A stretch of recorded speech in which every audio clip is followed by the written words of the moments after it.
ସୀମା ଅବିନାଶ ପିଲାଦିନୁ ସାଥୀ ହୋଇ ଖେଳୁଥିଲେ, ବୁଲୁଥିଲେ, ସାଙ୍ଗ ହୋଇ ସବୁ କାମ ଆଉ ସ୍ୱପ୍ନ ଦେଖୁଥିଲେ। ସମୟ ବିତିଗଲା, ମିତ୍ରତା ଭଲ ପାଇବାରେ ପରିଣତ ହେଲା।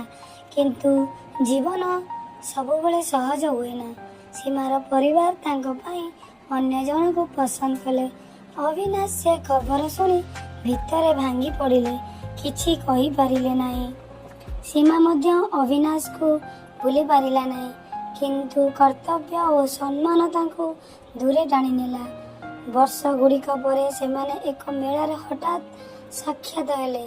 ଦୁଇ ଜଣଙ୍କ ଆଖିରେ ଥିଲା ଅନେକ କଥା, କିନ୍ତୁ ଠୋଠ ଶାନ୍ତ ଥିଲା। ଜୀବନ ଚାଲିଗଲା, କିନ୍ତୁ ସେ ମୁହୂର୍ତ୍ତ ଏବେ ପର୍ଯ୍ୟନ୍ତ ଅଧୁରା। ଏକ ଅଧୁରୀ କାହାଣୀ ଯାହା ସମୟ ମଧ୍ୟ ସମାପ୍ତ କରିପାରିଲା ନାହିଁ।